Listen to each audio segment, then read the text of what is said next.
bien que se les dejase vivir a su modo y respetado su fe, ya que ellos tienen que representar para nosotros los hombres que aún están dentro de las leyes cósmicas, que serían las leyes sagradas de la naturaleza. Nada pues tiene que ver nuestra simpatía por ellos con movimientos políticos en otro sentido, agrarismo o aprismo, con objeto de redimir al indio. Fíjense que en este manifiesto, a pesar de que, bueno, es una visión cósmica de la relación del arte con la existencia, con el ser, y eso le da un carácter idealista a la poética y a la estética de Torres García, y ese vínculo con el ancestro indoamericano tiene que ver con esa idea de que la civilización moderna es una civilización en decadencia, ¿verdad? Y que volver hacia las relaciones intuitivas y trascendentales de los, bueno, de los antiguos habitantes de América, ¿verdad? El carácter ritual del arte como forma de integración comunitaria, religiosa, ese aspecto, ¿verdad? Le pone al constructivismo de Torres García un elemento polémico en el contexto de la sociedad en ese momento. Hay una crítica fuerte de Torres García hacia este momento, ¿verdad? Hacia los años 40, finales de los 30, por la modernidad, de alguna manera, la civilización del progreso, de la competencia, de la rentabilidad. Pero al mismo tiempo, ¿verdad? Él hace un rechazo radical de la historia, es decir, él no está interesado en una polémica de tipo político o histórico con respecto a la situación de los pueblos indígenas. Por eso él hace una parte, claro, que lo que le interesa es las leyes cósmicas, las leyes rituales, sagradas, de relación con la naturaleza que podemos encontrar en las culturas ancestrales. Pero su propuesta no es reivindicativa en el sentido en que lo pueden ser movimientos, como él pone allí, el agrarismo o el aprismo, o el indigenismo, ¿verdad? Con el objeto de redimir al indio. O sea, él se aparta de esa implicación política inmediata y, bueno, más bien se va para hacia un lado totalmente abstracto en el sentido de que tiene que ver con las ideas, ¿verdad? Y con los símbolos y los residuos que quedan en el imaginario cultural del continente de esas culturas ancestrales, ¿verdad? Y claro, ahí también va a haber una exploración sobre lo que serían los trabajos no figurativos de los adornos en las vasijas, en los templos, en los tejidos, ¿verdad? En los que ya se ve que hay un trasfondo geométrico también ancestral y que la pintura constructiva abstracta tiene un antecedente que no es precisamente europeo, sino mucho más antiguo. Eso es el interés, digamos, un poco de Torres García y por eso hemos visto cómo él llena la retícula, que en principio es una retícula mondrianesca, muy rigurosamente geométrica, y la va llenando de elementos simbólicos, ¿verdad? La va de alguna manera corrompiendo, si se puede usar esa palabra, el orden puro de la retícula abstracta de Mondrian o del neoplasticismo, Van Doesburg, por ejemplo, la va contaminando de elementos representacionales que son ideográficos, pero que remiten a símbolos, ¿verdad? Ya vamos a ver dentro de un rato cómo uno de los, bueno, de los miembros de estos grupos argentinos de arte concreto va a polemizar fuertemente con estas ideas cósmicas, trascendentales, ahistóricas, en algún sentido, de nuestro querido maestro Torres García.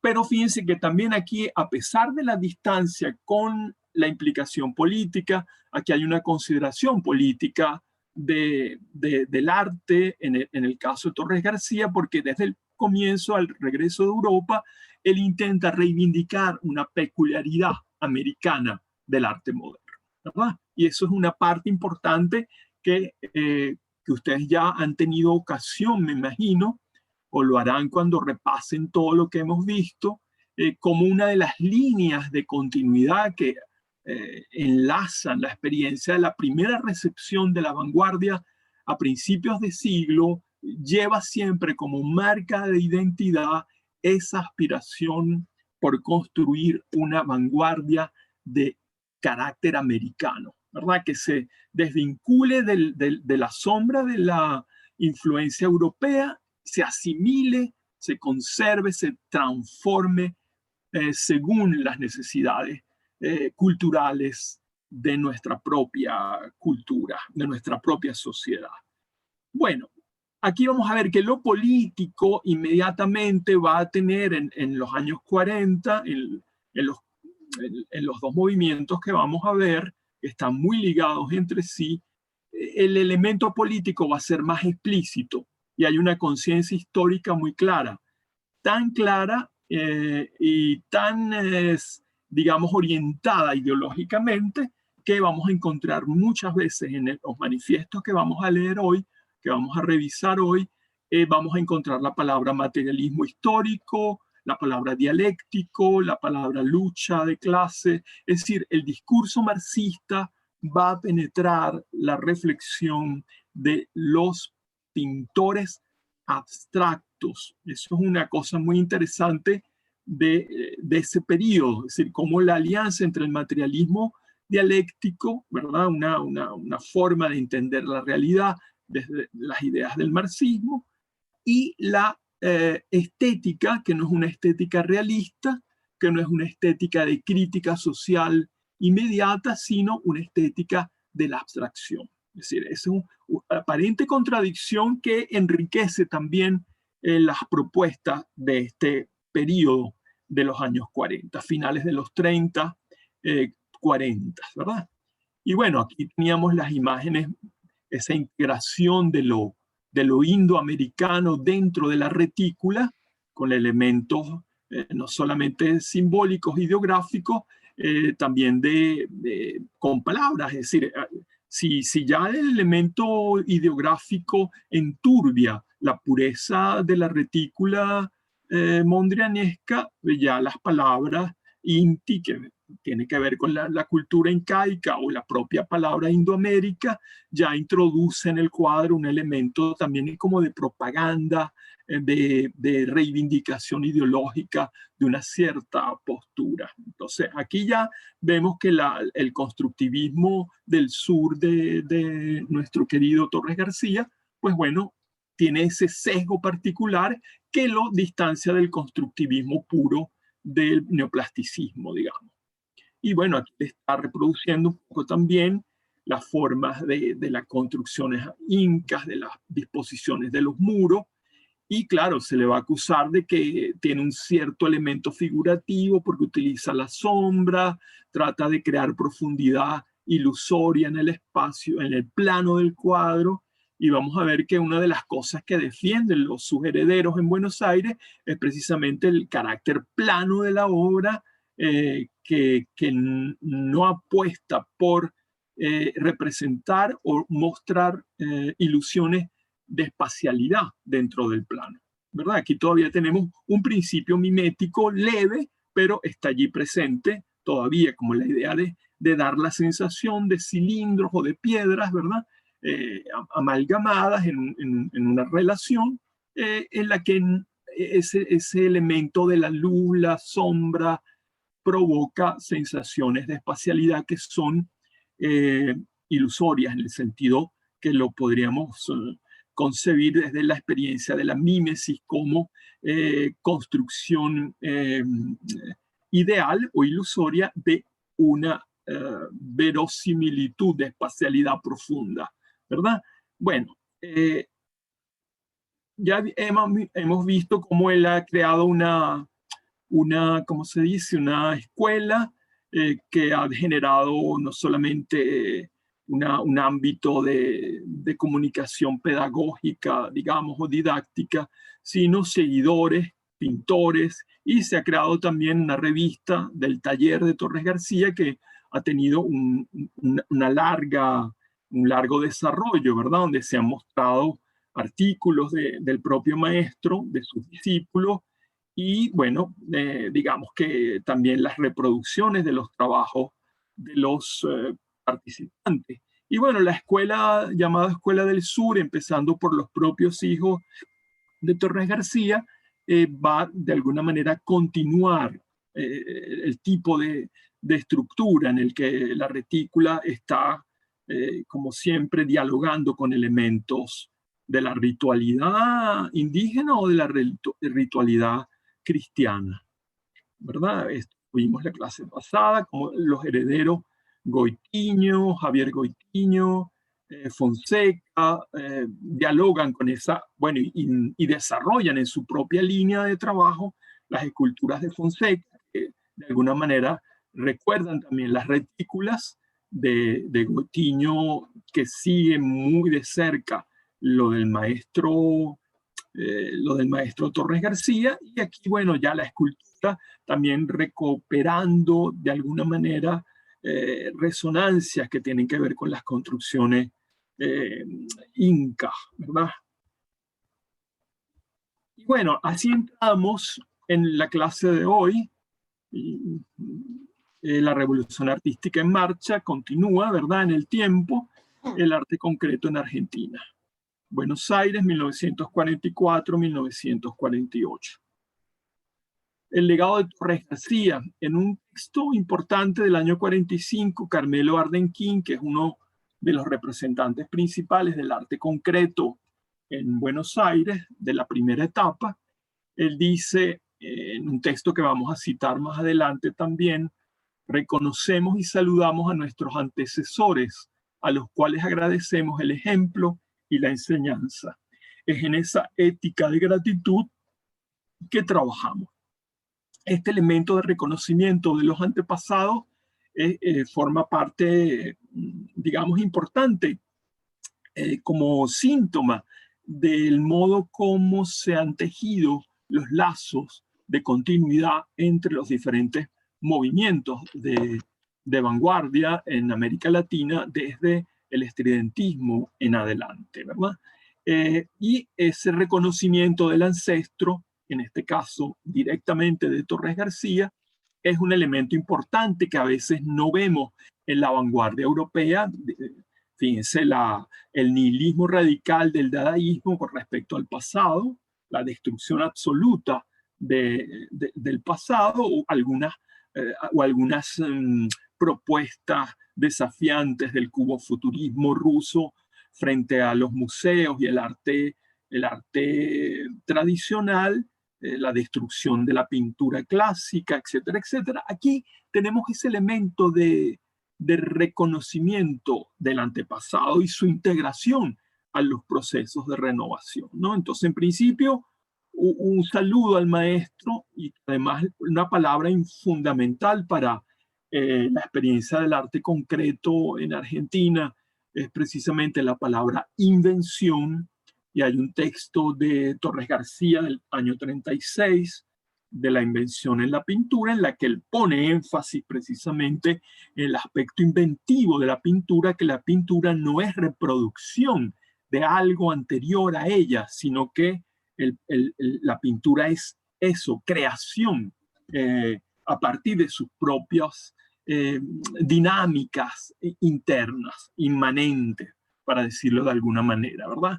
Ese elemento de la invención va a ser uno de los elementos fundamentales de la poética de los artistas concretos de Argentina en sus manifiestos y en sus trabajos. Es decir, antes que representación, antes que reproducción, antes que expresión inclusive, ¿verdad? Antes que el sentimiento del artista con respecto a la realidad, es el elemento de invención, de crear de la nada, de hacer aparecer algo que no existe en la naturaleza, uno de los móviles fundamentales de la propuesta de estos artistas.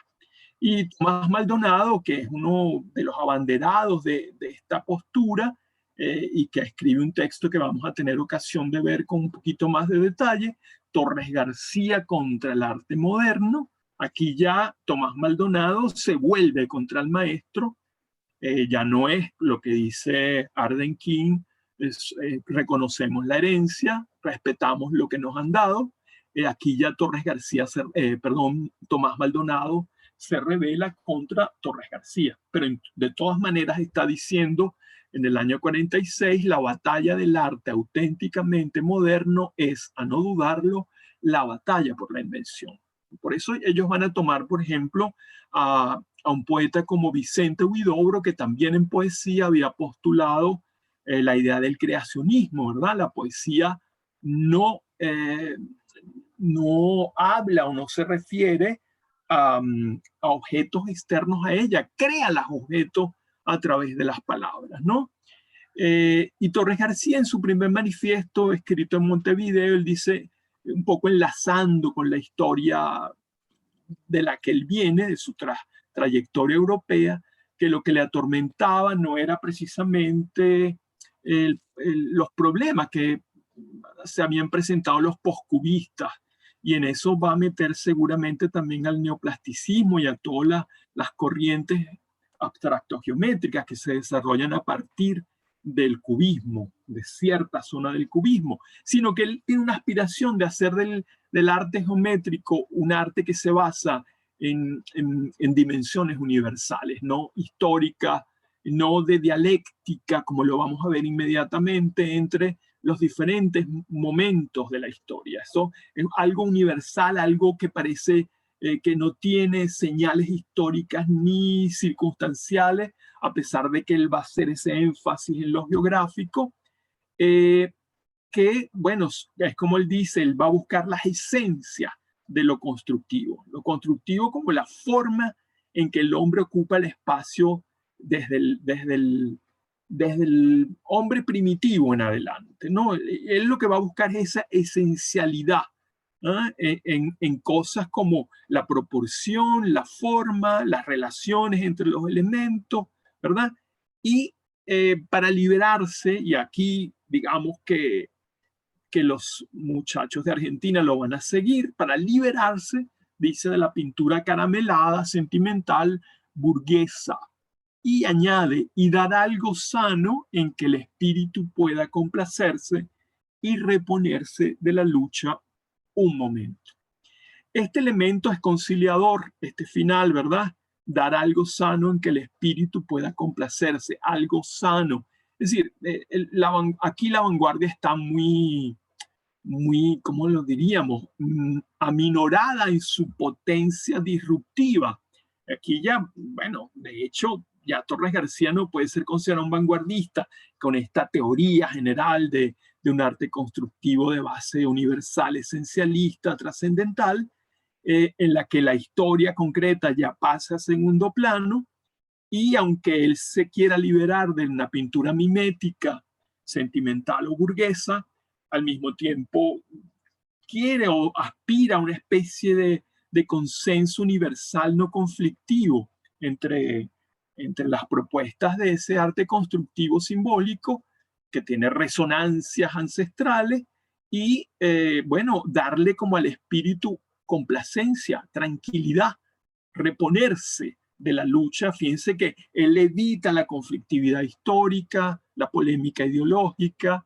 Entonces, en ese sentido, Torres García se va quedando atrás desde el punto de vista de unas propuestas más comprometidas con acciones concretas sobre el espacio histórico inmediato, más allá de la escena privada, por así decirlo, del taller del artista. Y eso va a ser uno de los rasgos que vamos a encontrar, que vamos a reencontrar en los argentinos, porque lo hemos visto también en el caso de los mexicanos, ¿verdad? Ese intento de integrar el arte a la experiencia concreta, y en el caso del muralismo mexicano lo vimos como una forma de manifestar esa integración del arte a la vida social, a la vida colectiva, ¿no? Eso es un rasgo también que atraviesa toda la experiencia de la vanguardia latinoamericana.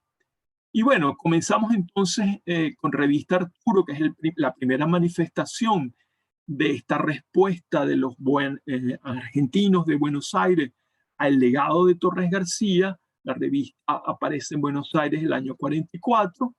El diseño de la portada es de Tomás Maldonado. En ese momento forma parte del grupo que hace la revista Arturo, que es un grupo que se va a llamar Arte Concreto, Movimiento de Arte Concreto Invención, en la que van a estar personajes como el propio Maldonado, como Carmelo Ardenquín, que lo acabamos de ver, y bueno, otra serie de artistas, Rod Rothfuss, Gyula Kosice, Raúl Loza, Edgar Bailey, que vamos a ver en este primer momento, pero los vamos a ver después en otros movimientos. Este movimiento aparece con esta revista, que es el único número, y bueno, lo que aparece inmediatamente dentro de la revista, al interior después de la portada, es esta especie de proclama en la que se proporcionan las definiciones del diccionario de lo que es inventar, hallar, descubrir, imaginar, y hacia un efecto de inventar, de hallar, ¿verdad? Y hay un elemento importante también para entender históricamente la posición del grupo, Arte Concreto Invención, a partir de la revista Arturo, esa relación de la invención contra el automatismo. Fíjense que un elemento importante del legado constructivo de Torres García tiene que ver, no sé si lo abordamos en su momento, creo que sí, tiene que ver con una polémica frontal con el surrealismo. Es decir, contra el arte surrealista, que es un arte figurativo, un arte, bueno, que está implicado en las experiencias del inconsciente y que tiene como pancarta, una de las pancartas fundamentales de la teoría planteada por Breton en el primer manifiesto surrealista del año 24, es precisamente lo que él llamó automatismo psíquico, es decir, cómo el artista se entrega sin control alguno a las fuerzas automáticas del inconsciente, ¿verdad? Y cómo lo que se produce a partir de esa entrada en relación bueno, con lo onírico, con lo maravilloso, con aquello que no está ligado directamente a una racionalidad lógica, ¿verdad? La voluntad y el control de la conciencia es lo que ha producido un arte, bueno, de expansión figurativa, barroca o compleja desde el punto de vista de las mezclas entre lo real y lo imaginario, entre lo maravilloso y lo real, entre lo fantástico y lo histórico. Y es precisamente contra ese y el poder creciente que estaba adquiriendo el surrealismo en Europa a partir del año 29, el año 30, que se crea precisamente el año 30 Cercle Carré en París para cuestionar o atacar esta postura de una pintura figurativa que ya se consideraba superada, ¿verdad? Que volvía para atrás de alguna manera al figurativismo y al mimetismo, y connotando a la pintura con una cantidad de materiales extrapictóricos como los sueños, como todas las cuestiones del delirio, de la locura, etcétera, etcétera, ¿verdad? Entonces, fíjense, aquí también estos muchachos en los años 40 van a recuperar este conflicto que tuvo Cercle Carré en París y que Torres García trajo de vuelta a América.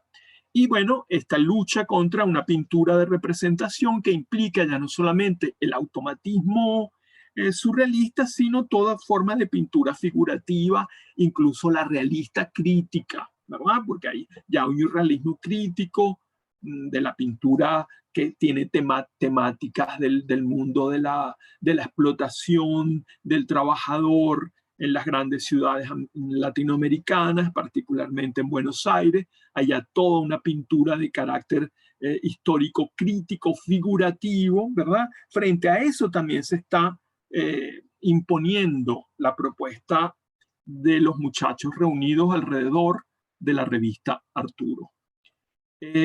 bueno, aquí vamos a empezar. El primer texto que aparece en esa revista, firmado por Camilo Ardenquín, va a hablarnos, ¿verdad? Es el texto de presentación, pero lo podríamos considerar perfectamente como un manifiesto. Y poco después, cuando él va a citar recuerda este texto, él habla del texto como de un manifiesto. Pero fíjense, una de las cosas primeras que dice esta declaración de presentación de la revista y del grupo son las condiciones materiales de la sociedad las que condicionan las superestructuras ideológicas. El arte, superestructura ideológica, nace y se desarrolla en base a los movimientos económicos de la sociedad.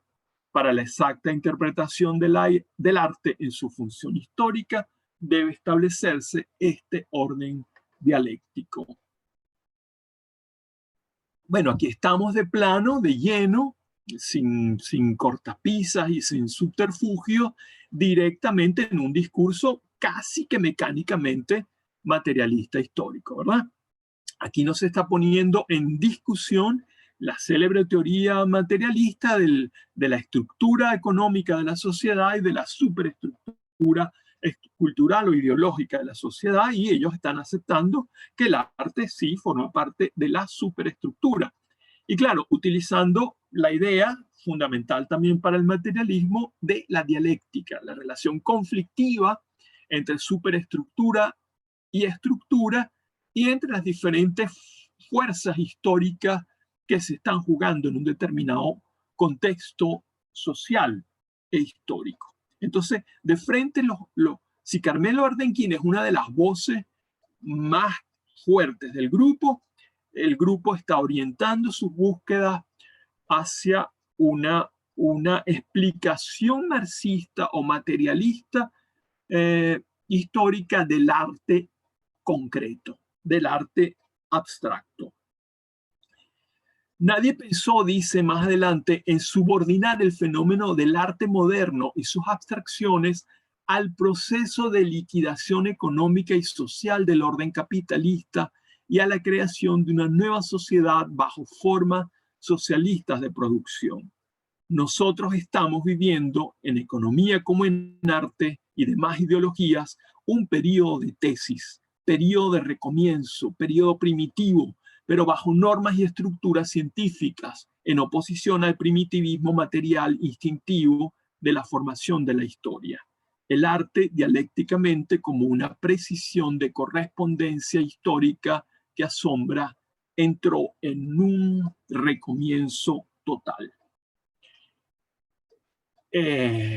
Vamos muy rápido, quizás, ¿verdad? Estamos atropellando.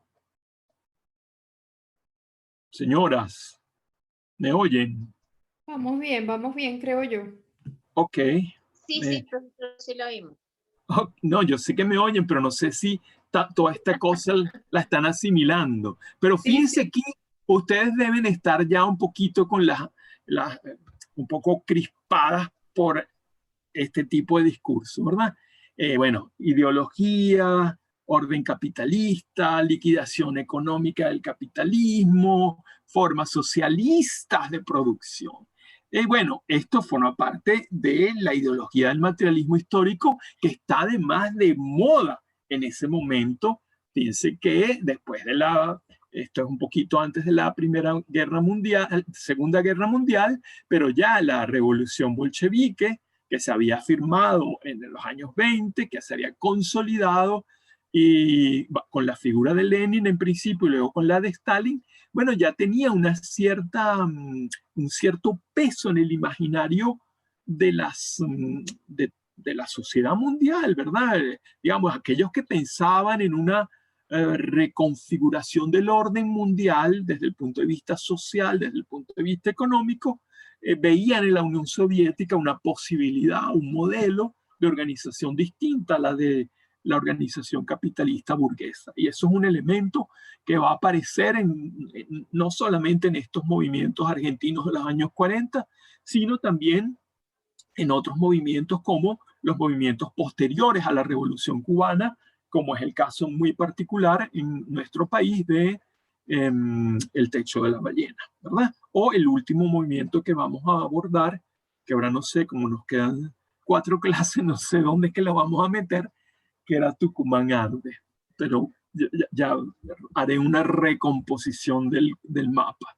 Pero en todo caso, aquí vemos una relación explícita de un concepto de arte moderno y abstracto con problemática económica y política directa. Es decir, el arte no está aislado, incluso el arte abstracto no está al lado de la liquidación económica y social del orden capitalista.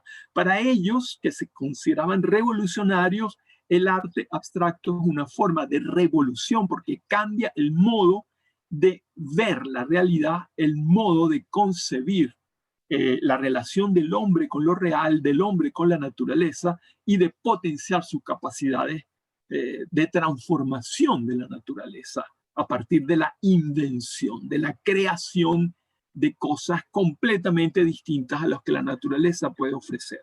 Eso en principio, desde la escena propia de la pintura o del arte. La expresión que en arte ha sido el fundamento del primitivismo natural, porque ellos también, como Torres García, recuerdan las formas abstractas de la pintura primitiva, ¿verdad? Esa expresión, pero allá había expresión, dice Ardenquín, tiene toda una teoría como Torres García, ¿verdad? De las eras de la evolución del arte humano, y él habla de una etapa primitiva, una etapa expresiva, una etapa simbólica, y luego viene esta etapa de la invención que está ligada a los adelantos científicos de la modernidad y que el arte contemporáneo ya no es simplemente expresivo o simplemente simbólico, sino ni representativo, sino inventivo. Es decir, en este sentido, sus artistas, más que intuitivos puros, han sido inventores, y más que un sentido de imaginación, Apollinaire dice, no tenía gran imaginación y era un gran inventor, un gran avanzado en la experiencia de la poesía y de la pintura, como teórico del cubismo, han tenido un sentido de creación, han sido inventores. De ahí que haya podido levantar con toda conciencia el sólido edificio del arte contemporáneo. Es decir, el peso de lo inventivo y de la construcción a partir de los elementos propios del arte, realidades contundentes que obligan al sujeto a tomar conciencia también de su propia situación en el contexto histórico que está viviendo y en relación con la tradición del arte de la que forma parte. Él como espectador y la pintura o el arte como forma, digamos, que ha evolucionado a través de la historia, a través de formas dialécticas de antagonismo, de conflictividad y de superposición de posiciones. Se ve pues que no puede ser ya la expresión lo que domine el espíritu de la composición artística actual, ni mucho menos una representación mágica o signo. El lugar ha sido ocupado por la invención, por la creación pura. En el momento actual, expresionismo, automatismo onírico, etcétera, importan nada más que reacciones y retrocesos. Es decir, implican o significan solo reacciones y retrocesos y deben ser desterrados, abolidos. Aquí, digamos, estos jóvenes, Ardenquín, Maldonado, Rothfuss y compañía, Lotza y demás, están declarando en el año 45-46 una pelea frontal, ¿verdad?, contra la herencia de la pintura vanguardista, la primera vanguardia, el expresionismo, ¿verdad?, o el automatismo onírico. Cuando ellos hablan de automatismo onírico se están refiriendo precisamente al surrealismo y todas las formas de pintura de tendencia figurativa, ¿verdad? Porque fíjense que tanto el expresionismo como el automatismo no han abandonado la concepción de la pintura como forma de representación, como forma de expresión y como forma de simbolización. Y lo que ellos están proponiendo es una pintura que no tiene ni expresa al artista, ni representa nada que no sea ella misma, ni simboliza nada que no sea su propia expresión pura, absoluta, ¿no? Y aquí se ve todo el trasfondo del suprematismo, etcétera, etcétera, y del constructivismo ruso de un Lissinsky que aparece también allí, aunque ellos no lo citen. Finalmente, este texto inicial de la revista termina con esta especie de consigna: ni expresión, que es primitivismo, ni representación, que es realismo, ni simbolismo, que es decadencia, dicen ellos. La pintura simbolista, ya están metiendo seguramente una mezcla entre realismo y simbolismo, que tendría que ser el surrealismo, y lo que prepondera es la invención. Dice: invención de cualquier cosa, de cualquier acción, forma, mito, por mero juego, por mero sentido de creación, eternidad, función.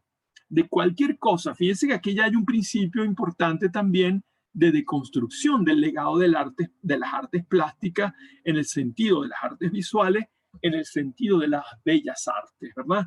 Aquí esto ya hay una contaminación no explícita en los textos de ellos, pero con lo que estaba haciendo o hizo muy temprano Duchamp, ¿verdad?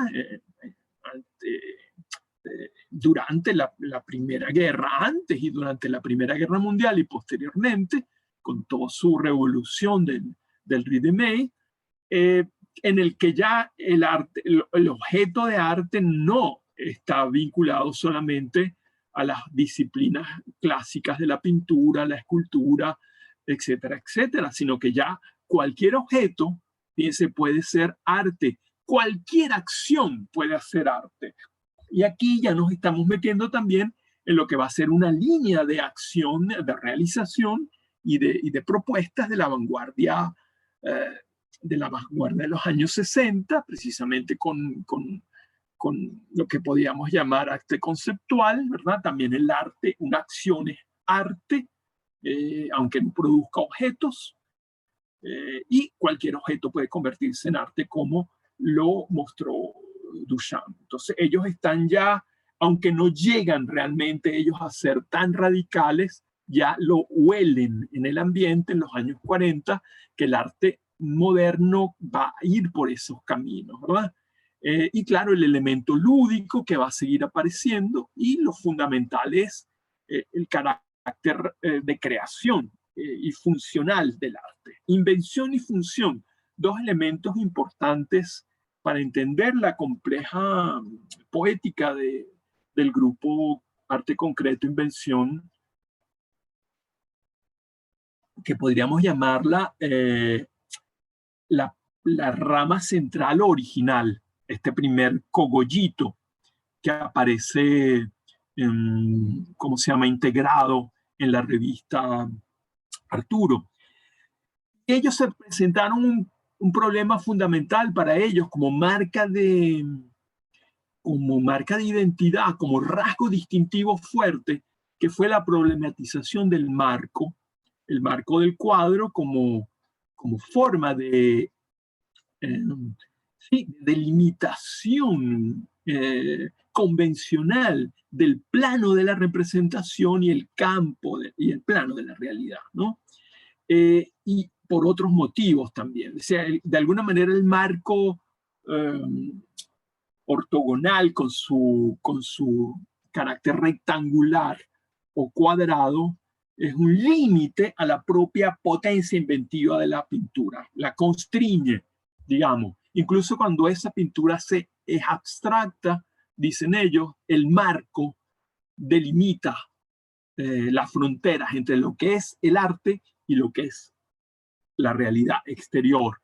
Y de alguna manera ellos quisieran romper ese límite y hacer que el cuadro invadiera el espacio real también, fuera del marco, ¿no?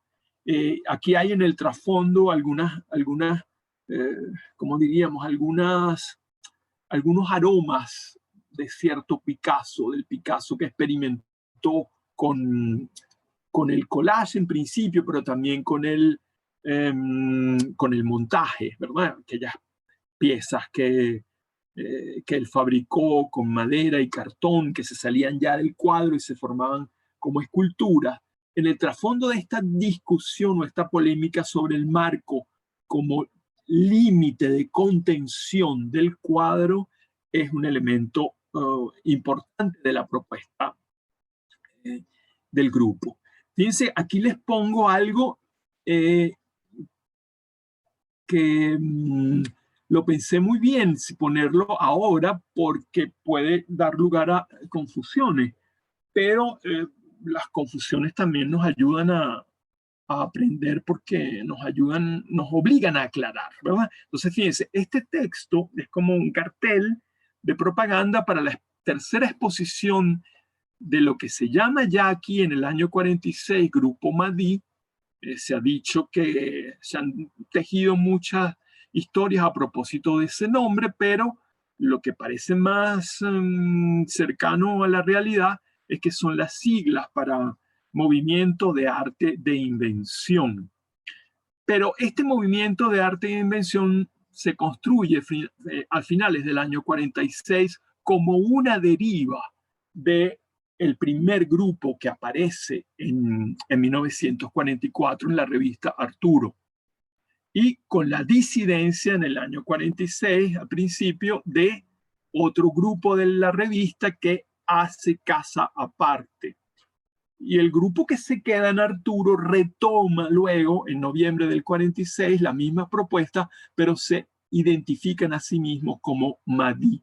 Mahdi, el arte Mahdi, si ustedes se meten en internet, van a encontrar muchas manifestaciones de arte Mahdi hasta nuestros días, porque se formó como una especie de marca de fábrica, ¿no? Y la marca de fábrica fundamental del arte Mahdi es precisamente no que sea solamente abstracta geométrica, sino que tienden a proponer el marco irregular, no cuadrado, no ortogonal, sino irregular, rompiendo para siempre, como dice el cartel, con el tabú del cuadro pictórico. Mahdi ha inventado el marco recortado e irregular, rompiendo para siempre con el tabú del cuadro pictórico, inventó la pintura y escultura como movimientos articulados, universal y lineal, creó la plástica plural y lúcida.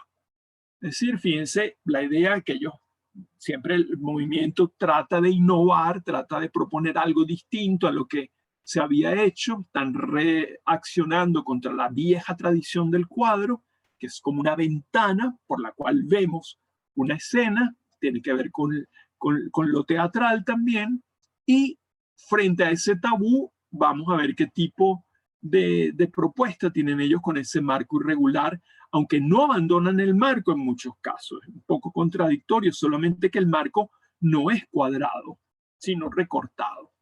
Y ellos entonces hacen una diferencia ahí entre el marco ortogonal regular y el marco irregular. Y además dice que inventa la escultura como movimientos articulados, y eso también es verdad. Vamos a ver algunas muestras de cómo ellos ya no fabrican escenas plásticas, cromáticas, geométricas sobre el plano delimitado por el cuadro, sino que crean estructuras que se ponen como instalaciones en el muro de formas geométricas aisladas o conectadas con elementos que ya no forman parte de un marco, dentro de un marco específico, sino que se desplazan a lo largo de un muro, en el muro del museo o de la galería donde se estén exponiendo las piezas, ¿no? Entonces, fíjense que muchas de las esculturas de Ardenkin o de Košice son articulables, es decir, son manipulables, el espectador puede jugar con ellas, puede, bueno, variar la forma en que están puestas, y ellos dicen que eso tiene mucho que ver también, Ardenkin por lo menos, con los experimentos de Torres García con los juguetes articulados. Y bueno, en general, una plástica plural, en el sentido de que es muy amplia en sus posibilidades y al mismo tiempo tiene un alto nivel lúdico por ese nivel de participación del espectador en la experiencia de la obra, que no es meramente contemplativa, como en el caso de la pintura tradicional, sino que el espectador también está convocado o llamado a formar parte de la experiencia estética de manera activa, no pasiva. ¿Ah? Bueno, y entonces en un texto que él va a leer en una exposición, de la primera exposición de arte concreto en Argentina en el año 45, él va a hablar del móvil, de la movilidad en pintura. Dice: conocemos la historia del movilismo, reconocemos y saludamos a nuestros antecesores, a los cuales agradecemos el ejemplo y la enseñanza.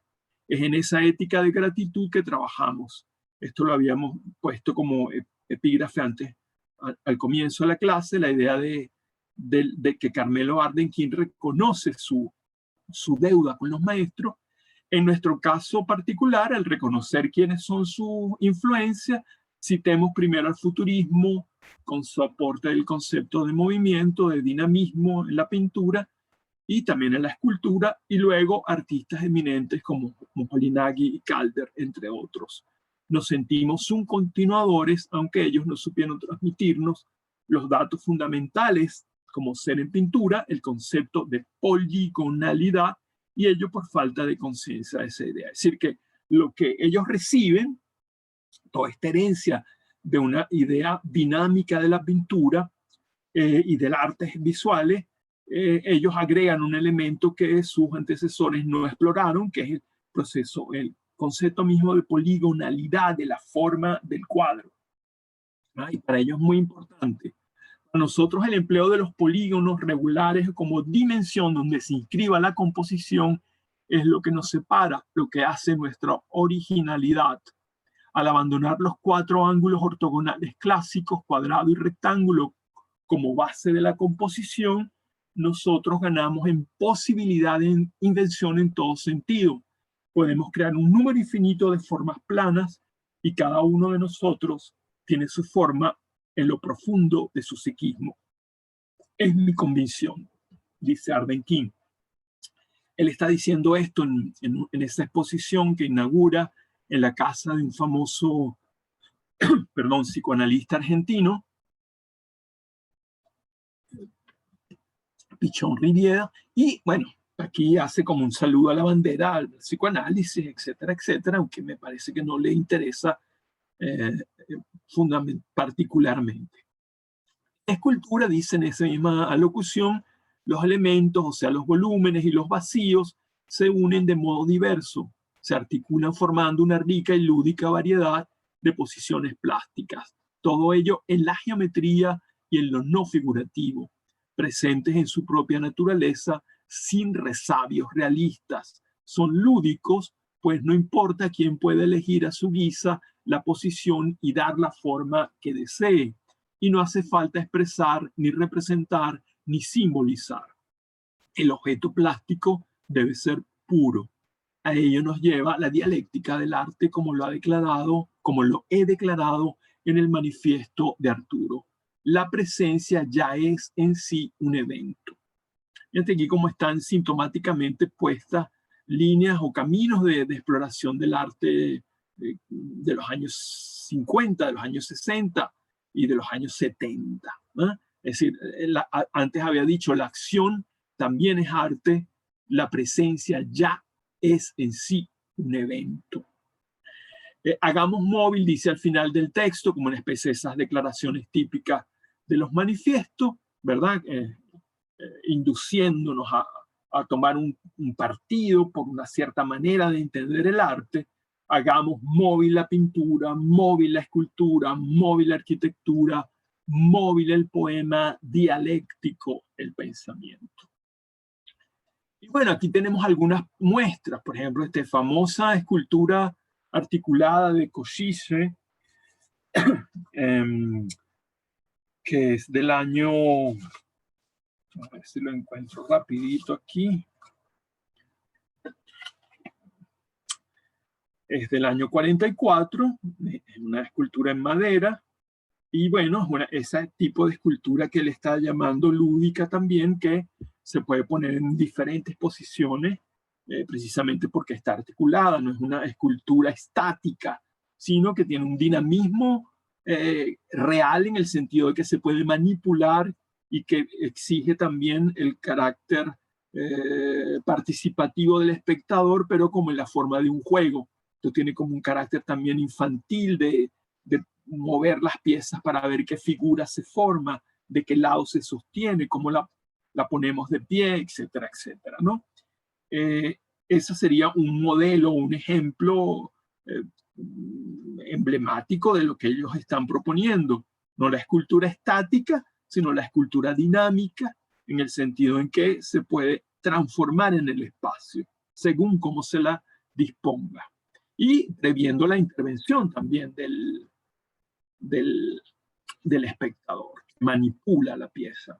Aquí tienen otra forma típica del arte que proponen los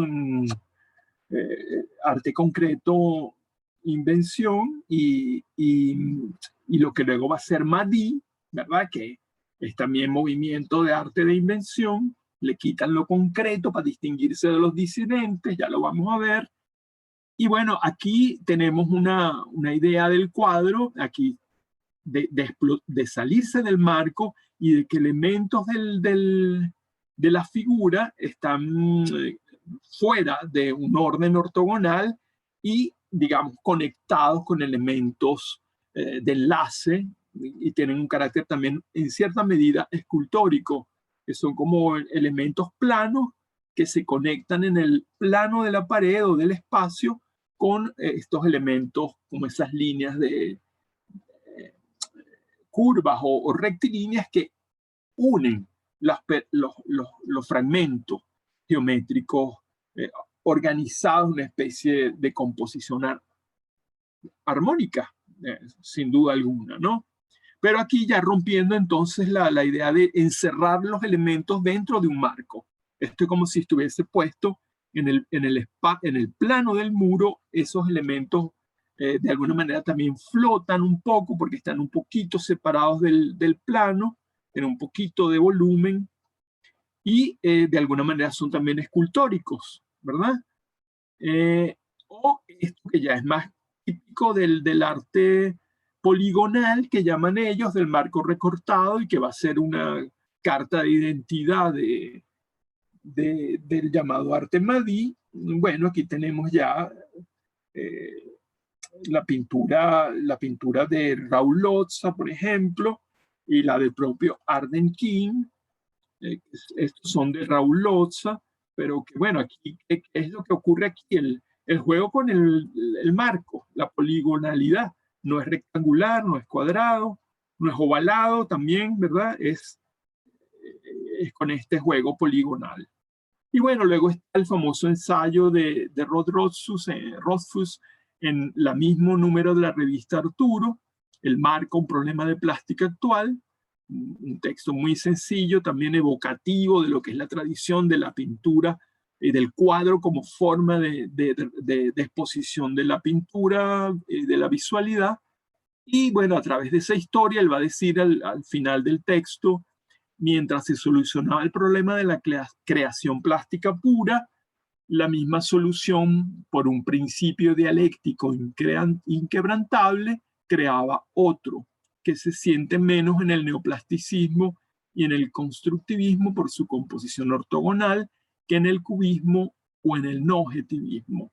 Y ese nuevo problema que se creaba a partir de la solución de otro, y ahí está la dialéctica materialista, según la perspectiva de estos jóvenes, fue el marco como problema. Si ya se había de alguna manera solucionado el problema de una plástica pura, en la que no hubiese connotaciones de carácter expresivo, ni realistas, ni simbólicos, ahora había que solucionar, según ellos, el problema del marco como delimitación, como separación entre obra y experiencia, obra y acción, obra y existencia.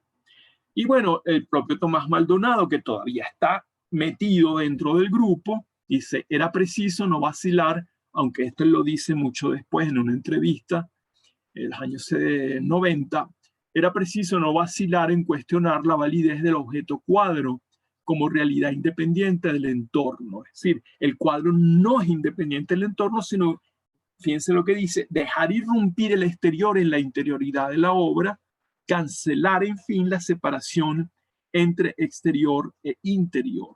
Para lograrlo se proponía exagerar las entradas y salientes del perímetro hasta el punto de hacer desaparecer la identidad del cuadro normal.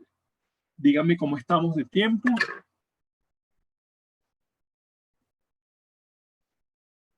¿Cómo estamos de tiempo? Faltan como 20 minutos, profesor. Ok, perfecto. Bueno, fíjense, esto lo dice Tomás Maldonado mucho después en una famosa entrevista que hay por allí en una de la colección de libros de la Fundación Cisnero. No sé si los conocen, que son una serie de entrevistas donde está entrevistas a Soto, a Cruz Diez. Es un libro muy hermoso y muy valioso. Y bueno, sería interesante que los rastrearan por allí. Y hay uno precisamente dedicado a Tomás Maldonado. Hay otros al concretismo brasilero, a partir de Ferreira Goulart, etcétera, etcétera. Bueno, y aquí sería el tipo de trabajo Rothfuss. Este es un cuadro de Rothfuss, el que está defendiendo en ese ensayo sobre el marco como problema. Bueno, esa configuración geométrica en el que se rompe la delimitación del marco convencional, aunque se están utilizando formas ortogonales. El perímetro del cuadro es, digamos, irregular, ¿verdad? No está encerrado en un solo límite, sino es plural, como poligonal, exactamente, ¿no? Diferentes espacios o escenas de visualidad.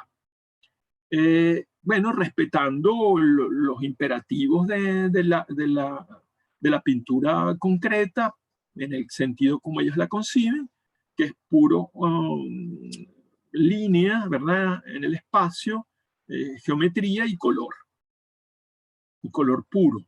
O sea, no mezclas, no matices, no sombras, nada. Color plano aplicado sobre la superficie y con algún añadido. Quizás podemos tener elementos sobreañadidos al plano del cuadro, como recortes de papel o de madera, ¿verdad? Pintada, que forman parte también del cuadro. Esto también de Rothfuss, de los años 40. Les pongo esta porque son piezas que están directamente relacionadas con el momento en que aparecen estas declaraciones en la revista Arturo, año 44, 45, incluso antes. Y ustedes, si se meten en internet y exploran este mundo, van a encontrar que esta obra, por ejemplo, en particular, está registrada como obra Madí del movimiento arte de invención, a pesar de que es del año 44, quizás 45, y todavía Madí no existía. Madí comienza a finales del 46 y su primer manifiesto, su manifiesto de presentaciones del año 48. Pero son los mismos miembros, en buena parte, del grupo original de Arturo. Por eso le decía que aquí la delimitación de los protagonistas es un poco complicada, porque se superponen y se transmigran, ¿verdad? Migran de un movimiento a otro. Y los podemos encontrar situados en la primera camada de arte concreto, invención, o en la segunda camada de movimiento de arte de invención, o Madí, que ha tenido un desarrollo. Hay muchos artistas contemporáneos que se consideran Madí, que siguen la línea de este tipo de trabajo. Aquí están los clásicos de Ardenkin, también de la época. Digamos, Ardenkin, que vivió mucho tiempo y estuvo todo el tiempo trabajando en la misma senda, con variantes que pueden ser quizás monótonas, porque al final de cuentas nos encontramos con obras muy parecidas todas. Y bueno, Ardenkin funda de alguna manera como una especie de estilo, porque vemos estos cuadros en cualquier lugar y decimos inmediatamente es un Ardenkin o un discípulo de King, o simplemente arte Madí, ¿no? Este tipo de trabajo.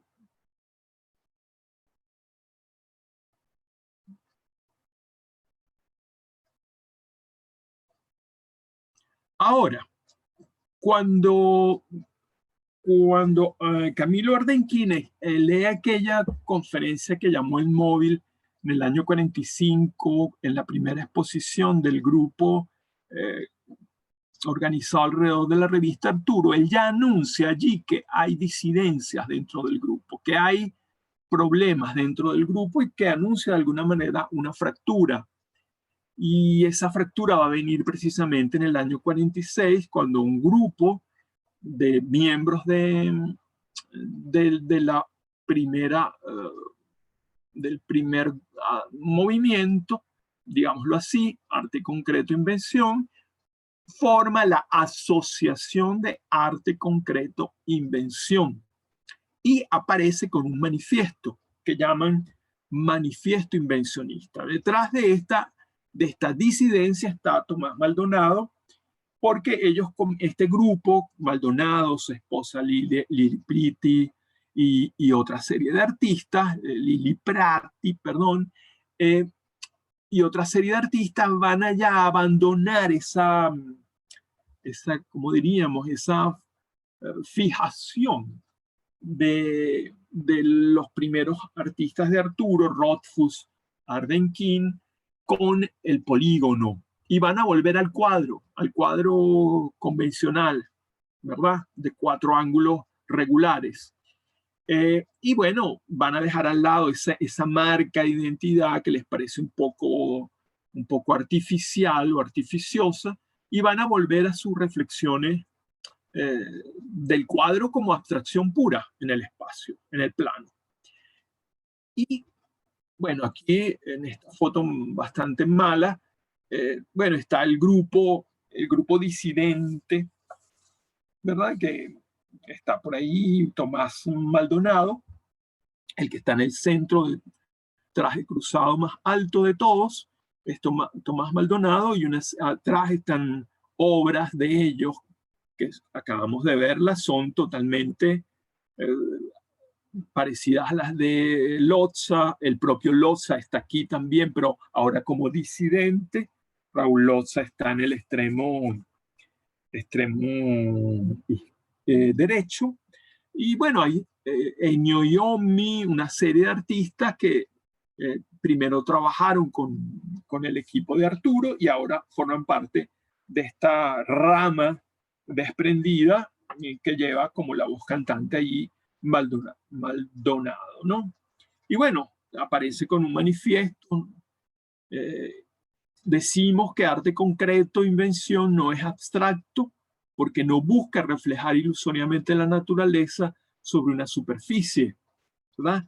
No es abstracto en ese sentido, abstracto en el sentido de abstraer una cosa de la realidad y ponerla en el cuadro, procedimiento que es abstracto, porque es separar. La palabra abstractus significa separar, abstracción de separación. Es decir, ellos no están trabajando para una separación entre naturaleza y arte o entre dato de la naturaleza y la obra artística, sino que el arte que ellos propugnan, que es de invención, creativo, es concreto porque se propone la invención de una belleza objetiva a través de elementos igualmente objetivos, es decir, con elementos inherentes a la propia construcción plástica, objetivo en ese sentido, que no aparece como elementos, repetimos, como lo que decía Ardenquín o Rothfuss, ni de carácter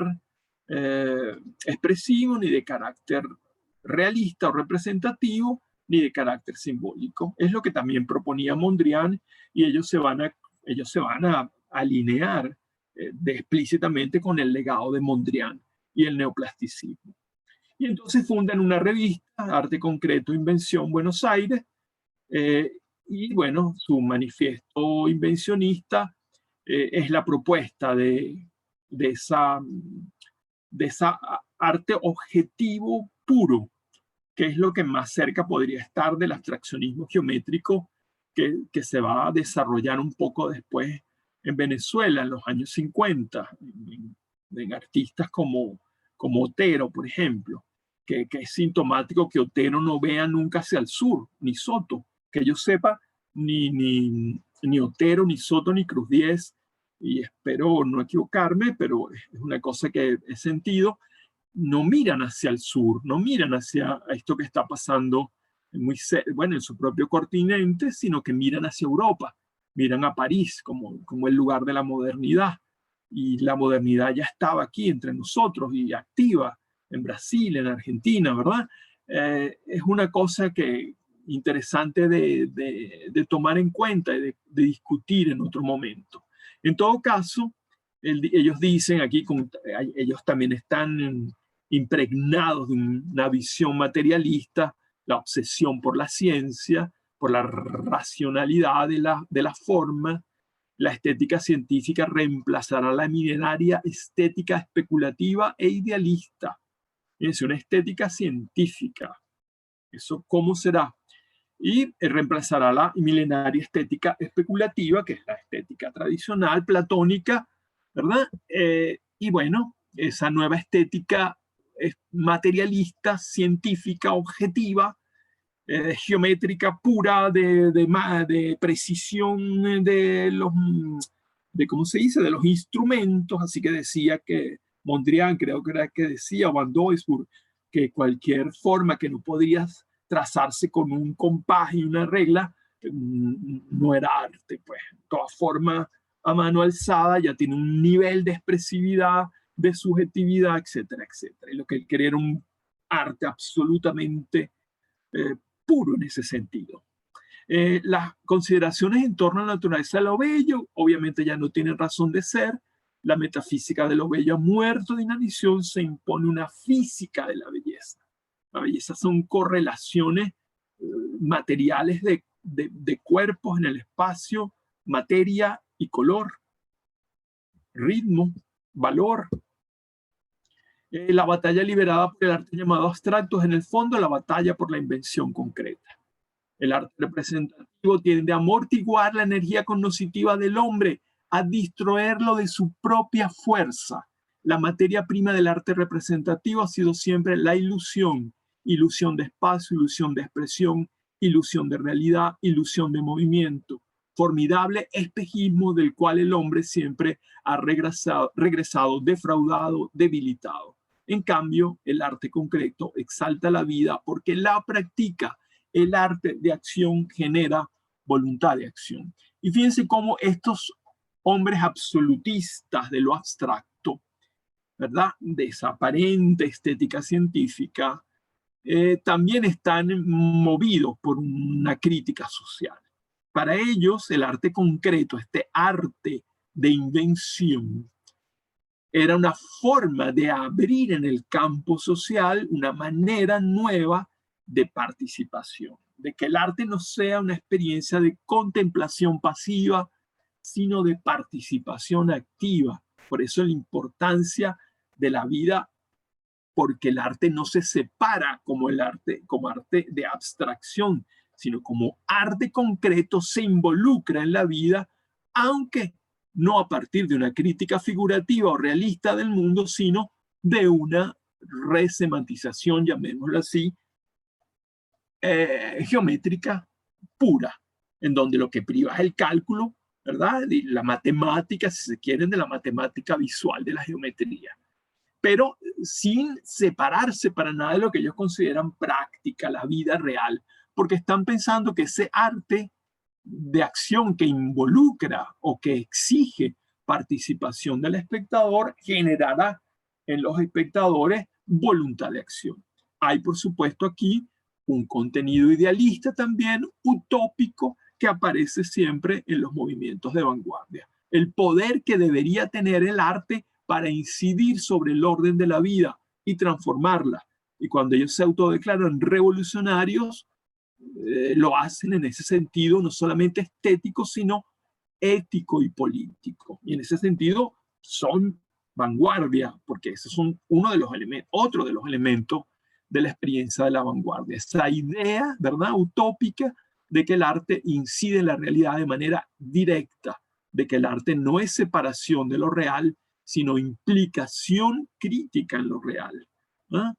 Que una pintura o un poema no sirvan para justificar la renuncia a la acción, sino que por el contrario contribuyen a situar al hombre en el mundo. Los artistas concretos no estamos por encima de ninguna contienda, estamos implicados en todas las contiendas y en primera fila. Bueno, aquí esto es muy largo, pero vamos a leer este punto. Un arte que sirva desde su esfera propia para la nueva comunión que se yergue en el mundo. Aquí está lo utópico, ¿verdad? Esa cosa prospectiva del movimiento de vanguardia, del manifiesto que anuncia el porvenir, por un arte que sirva desde su esfera propia para la nueva comunión que se yergue en el mundo. Practicamos la técnica alegre. Solo las técnicas agotadas se nutren de la tristeza, del resentimiento y de la confidencia. Recuerden a los estridentistas, ¿verdad? Condenando a Chopin a la silla eléctrica y la muerte del plenilunio y los nocturnos y la poesía romántica y sentimental. Bueno, ellos son herederos de esa postura también. Las técnicas agotadas se nutren de la tristeza, del resentimiento y de la confidencia. Y mientras Ardenquín habla de lo lúdico, ellos están hablando de la técnica alegre y el júbilo inventivo. Contra la nefasta polilla existencialista o romántica, contra los subpoetas de la pequeña llaga y del pequeño drama íntimo, contra todas las élites por un arte colectivo. Bueno, a ver cómo se tragan y digieren todo esto, ¿verdad? Yo voy luego a pasar los fragmentos que hemos recorrido para que ustedes los puedan repasar. Bueno, y aquí algunas muestras de los cuadros de este grupo, Arte Concreto, de la Asociación de Arte Concreto Invención, Lidi Prati, ese tipo de trabajo, ¿verdad?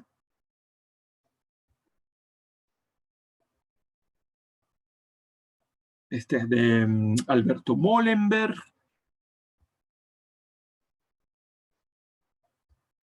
O de Ennio Iommi. Es un tipo de trabajo que ustedes quizás están familiarizados con el arte de los años 50 en Venezuela, ¿verdad?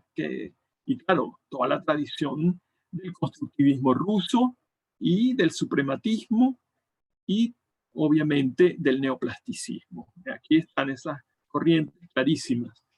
Y bueno, por ejemplo, este trabajo que a mí me parece muy hermoso de Ardenquín es de los años 60. Es decir, que el llamado arte Madí, que es la continuación del arte concreto invención, sigue desarrollándose. Ardenquín sigue trabajando en la misma línea de propuesta visual. Luego está un elemento que probablemente no podremos abordar hoy, que es un polémico texto que escribe Maldonado contra Torres García en el boletín de la Asociación Arte Concreto Invención. Y a ese sí tendremos que, bueno, reservar un momentito de la clase que viene para poderlo discutir un poco. No sé cómo estamos de tiempo. Yo creo, profe, yo no sé qué dicen los demás, que no sé si los demás tienen esto en su, si es que anotan, pero yo siento que ya esta clase la habíamos visto. ¿De veras? ¿Quién dice eso? Yo, Fabiola, pero por eso digo, no sé si los demás mira, también tienen esta sensación o si soy yo nada más. A ver, alguien que diga. Marilyn. Yo lamentablemente no asistí a la clase anterior, entonces no sé. Sí vimos parte de esta clase. Quizás el final es lo que no hemos visto. Sí vimos parte de esta clase. Ok. ¿Y qué hora tenemos? Marcos dice que no, pero sí hubo una parte que vimos.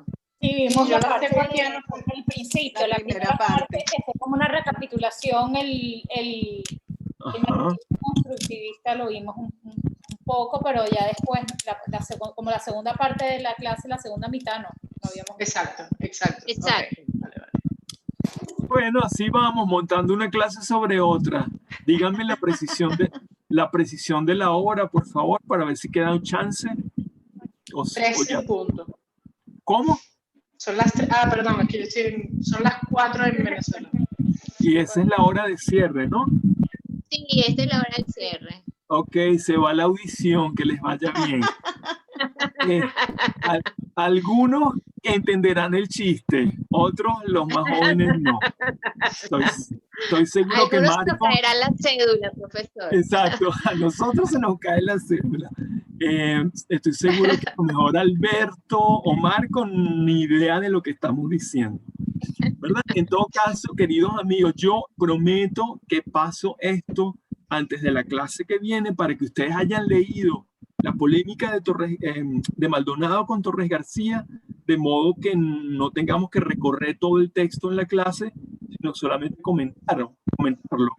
Y a partir de ahí ver las bellezas de obras de Maldonado, ¿no? A mí me encantan. Son bellas, ¿sí o no? Sí, son bellas. Hermoso. Sí, sí, hay mucho de Kandinsky ahí, ¿no? Sí, mucho de Mondrian y el De Mondrian. neoclasicismo, de Van der Loo, incluso de cierto Moholy-Nagy, suprematista, etcétera, ¿no? Sí, están bellas. Sí. Bueno, ya para nuestro ojo disfruta mucho con este tipo de trabajo, ¿no? Ya estamos como acostumbrados. Y luego les iba a dar un pequeño repasito por el manifiesto Madí, que no cambia particularmente las esculturas de Arden King, que son también esculturas móviles, esculturas transformables, o esta de Ennio Yomi también, o este tipo de trabajo que se considera también todavía, años 50, pintura Madí. Y luego sí vamos a entrar en el arte concreto brasilero la próxima clase también, porque si no, tendremos que tener, en vez de 10 clases, 12. ¿Ok? Bueno, Okay. hasta luego entonces. Y bueno, Chao, profe. feliz año. Profesor. Igual. Chao, chao. Bye. Profe, espero el documento para subirlo en el Padlet o lo que ¿Cómo? nos vaya a pasar. ¿Cómo dice? Que espero el documento para ponerlo en el Así, Padlet. esta misma noche te lo mando, ¿ok? Para que no se me pase. Vale, Vale, gracias. hasta la semana que viene. Chao. Rafael, Magali está preguntando Ay, sobre el ¿sobre qué? trabajo final. Ajá. Ya lo tiene. ¿No? Ella ya me lo planteó. Y yo le Magali. dije, bueno, me están oyendo, sí, ¿verdad? Sí. Ella ya lo está haciendo, creo, ¿no, Marily? Marily, Sí, ya ¿te lo fuiste? hice. Ah, ya lo hizo, No, madre, estoy aquí. Madre Santa. Bueno, nada. Ustedes lo que tendrían que hacer es tomar un aspecto particular, una obra. Yo les había propuesto, creo que una obra, agarran una obra, por ejemplo, una pieza de Maldonado, la ponen en el contexto de lo que fue el movimiento de arte concreto, invención, y la relacionan con el panorama histórico del arte de vanguardia en América Latina y explican qué significa ese cuadro en ese momento en Argentina, cómo se vincula con las problemáticas de la vanguardia, hacen referencia a los manifiestos, a las polémicas, y con eso crean un pequeño ensayo de interpretación a partir de una obra, y pueden escoger la obra que quieran de cualquier artista, de los que hayamos visto, o uno que nosotros no hayamos visto, pero que forma parte de la historia de este proceso. Marily propuso algo muy particular de ella. Ella siempre, claro, es escrito, Magali. No tenemos tiempo para, bueno, yo quería un simposio final, pero ya la clase que viene vemos si es posible eso. Marily está trabajando con el manifiesto del año 19 de la Bauhaus, tratando de leerlo. Fíjense, ya se fue por las ramas. Que Marily es europocéntrica.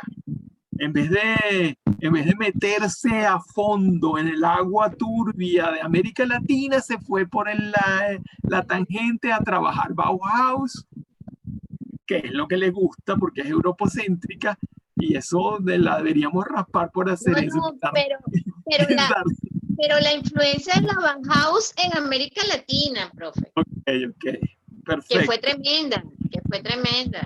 Chévere.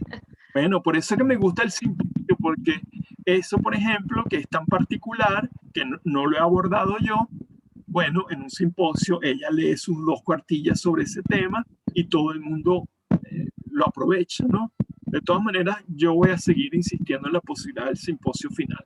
Bueno, entonces ya saben más o menos qué van a hacer. Ah, o qué podrían hacer. Sí, Puedo conversar con Sí. Patricia a ver si sería posible dar una clase más en la que se pudiera hacer el simposio, de manera que usted pudiera terminar el contenido y todos correcto. nosotros pudiéramos leer. ¿Le Chévere. gustaría que hiciera eso? No sé si mis Sí, compañeros yo, están de acuerdo. yo estoy dispuesto. Me encantaría porque ustedes aprovecharían más. Pero Bueno, si entonces le voy a ustedes, preguntar a ajá, Patricia si a ver ustedes si tienen disponibilidad de una semana más, yo con mucho gusto les doy la clase extra para el simposio.